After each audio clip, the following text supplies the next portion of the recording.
नमस्कार सज्जनों, मेरे इस वीडियो में आपका हार्दिक स्वागत है। 2 अक्टूबर आज महात्मा गांधी का जन्मदिन मनाया जा रहा है। पूरे देश में स्वच्छता अभियान चल रहा है।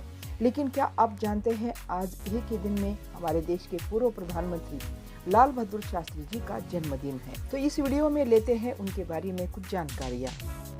लाल बहादुर शास्त्री भारत के द्वितीय प्रधानमंत्री थे। उनके कार्यकाल के दौरान नेहरू जी की मृत्यु हो जाने के कारण 9 जून 1964 में शास्त्री जी को इस पद पर मनोनीत किया गया। इनका स्थान तो द्वितीय था, परंतु इनका शासन अद्वितीय रहा। इस सादगीपूर्ण एवं शांत व्यक्ति को 1966 में देश के सबसे बड़े सम्मान भारत रत्न से नवाजा गया था। शास्त्री जी एक महान स्वतंत्रता संग्राम व्यक्ति थे।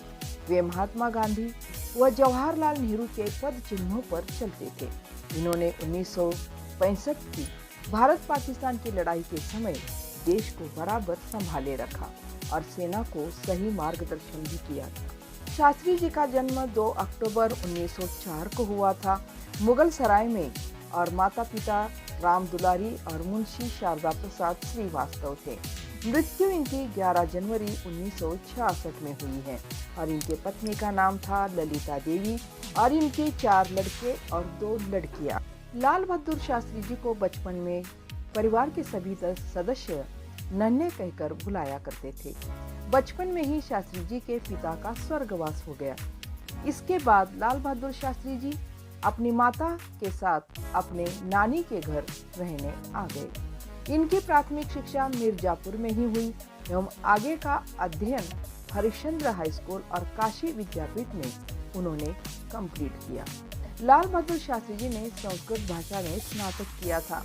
काशी विद्यापीठ में इन्होंने शास्त्री जी की उपाधि भी प्राप्त की थी। इस वक्त के बाद से ही इन्होंने शास्त्री को अपने नाम के साथ जोड़ दिया था।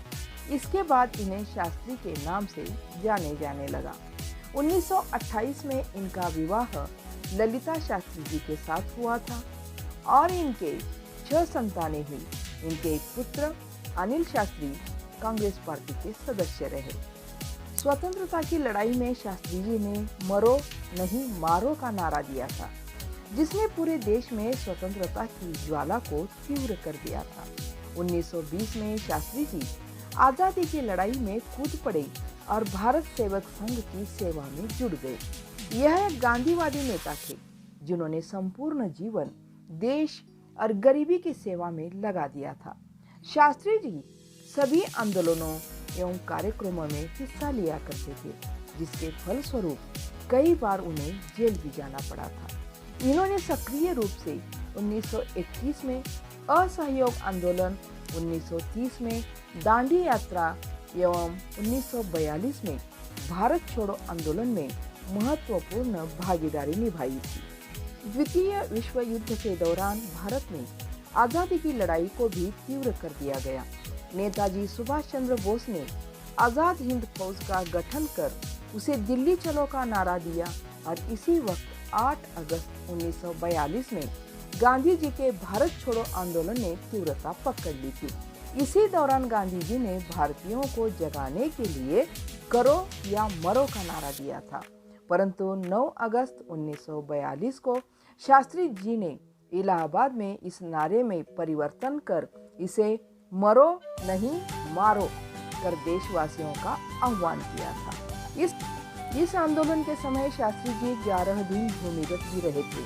फिर 19 अगस्त 1942 को उनको गिरफ्तार किया गया था। लाल बहादुर शास्त्री ने कांग्रेस पार्टी के लिए बहुत काम किया। वे तन मन धन से पार्टी के प्रति समर्पित थे। अकस्मात जवाहरलाल नेहरू की मृत्यु के बाद उनको प्रधानमंत्री नियुक्त किया गया था। अचानक ही 1965 में सायंकाल 7:30 बजे पाकिस्तान ने भारत पर हवाई हमला कर दिया।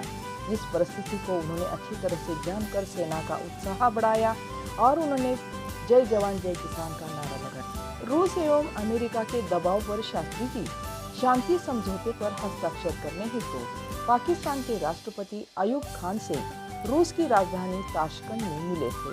कहा जाता है कि उन पर दबाव बनाकर हस्ताक्षर करवाए गए। समझौते की रात को ही 11 जनवरी 1966 को उनकी रहस्यपूर्ण तरीके से मृत्यु हो गई। इनकी मृत्यु के बाद गुलजारी लाल नंदा को प्रधानमंत्री नियुक्त किया गया और इनकी अंत्येष्टि यमुना नदी के किनारे की गई एवं उस स्थान को विजय घाट का नाम दिया गया। उनकी मृत्यु से भारत को बहुत हानि पहुंची थी क्योंकि भारत ने ऐसा प्रामाणिक नेता खो दिया था।